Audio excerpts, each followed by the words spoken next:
আসসালামু আলাইকুম। আপনারা শুনছেন অশ্রুসিক্ত জল। লিখনিতে আমি সাদিয়া। পর্ব ২১। কি বললে তুমি?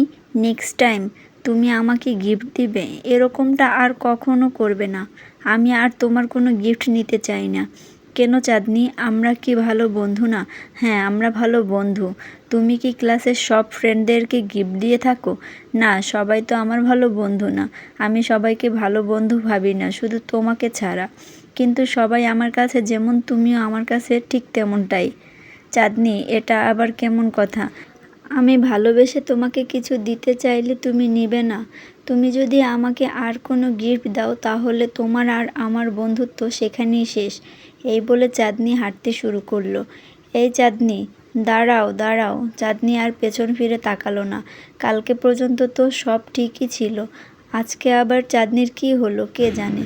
পুরোটা ক্লাস জুড়ে চাঁদনির দিকে রাজ বারবার তাকাচ্ছিল, কিন্তু চাঁদনি একটা বারও রাজের দিকে ফিরে তাকালো না। স্কুল ছুটির পরে চাঁদনি বাড়ি ফিরছিল। রাজ এসে সামনে দাঁড়ালো। কি হয়েছে চাঁদনি? তোমার কোনো বিষয় নিয়ে কি তুমি আমার সাথে রাগ করেছো? তুমি আমার দিকে একটা বার ফিরেও তাকাও না। এটা কেমন কথা বলছো রাজ? আমি তোমার সাথে কেন রাগ করব? আর বুঝি না তোমার এত কিসের প্রবলেম? বাকি বন্ধুদের তো কোনো প্রবলেম হচ্ছে না। বেশি ভালো কিন্তু ভালো না রাজ। অতি ভক্তি নাকি চোরের লক্ষণ, কথাটা মনে রেখো। এবার আসি। চাঁদনি ওখান থেকে বাসায় চলে আসলো। বাসায় এসে দেখে রাহাতরা এসেছে। হায় চাঁদনি, কেমন আছিস? আলহামদুলিল্লাহ, ভালো।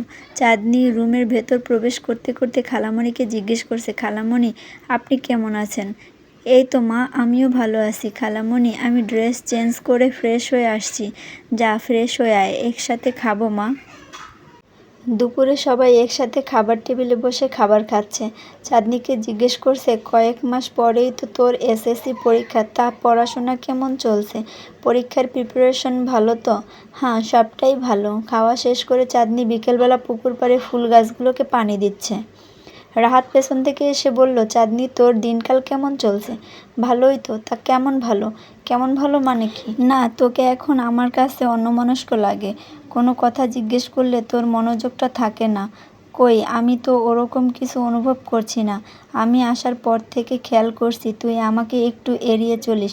এটা তোর ভুল ধারণা। আমি আগেও যেমন ছিলাম এখনও তেমনই আছি। তুই শুধু শুধু আমাকে নিয়ে ভুল ধারণা করছিস। এই বলে চাঁদনি ওখান থেকে চলে গেল।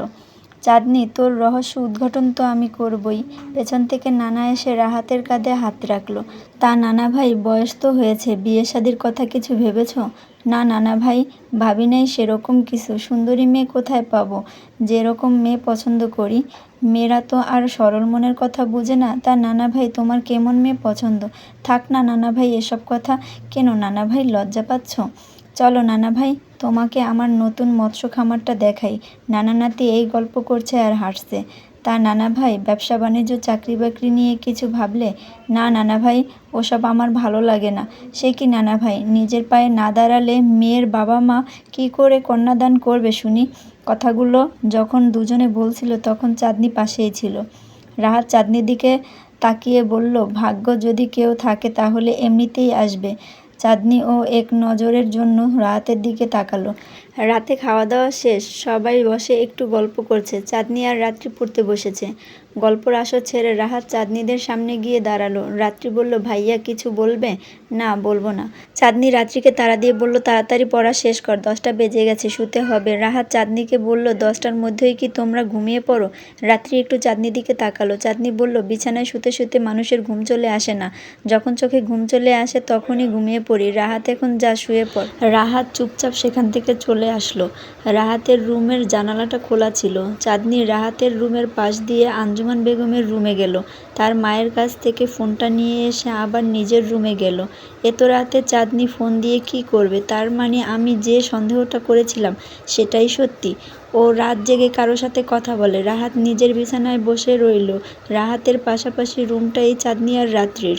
হঠাৎ রাহাত ফোন কলের আওয়াজ শুনে নিজের রুম থেকে বের হয়ে রুমের সামনে দাঁড়ালো। চাঁদনিদের রুম থেকে ফিস ফিস আওয়াজ আসছে। সাথে সাথে রাহাত নিজের হাতে থাকা মোবাইলটার দিকে তাকালো। রাত এখন 11টা বাজে। রাহাত ঠায় ওখানে দাঁড়িয়ে রইল। তেমন কোনো আওয়াজ আসছে না। ফিস ফিস গলায় চাঁদনির কথা বলছে, মাঝে মাঝে একটু হাসির শব্দ। 12টার পর আর কোনো কোনো কথা শোনা গেল না। পুরো 1 ঘন্টা কার সাথে চাঁদনি কথা বলল। নিজের রুমে গিয়ে বিছানায় এপাশ ওপাশ করছে রাহাত। রাহাতের চোখে ঘুম আসে না। ভুল ত্রুটি ক্ষমার দৃষ্টিতে দেখবেন। পরবর্তী পর্ব পেতে চ্যানেলটি সাবস্ক্রাইব করে পাশে থাকবেন।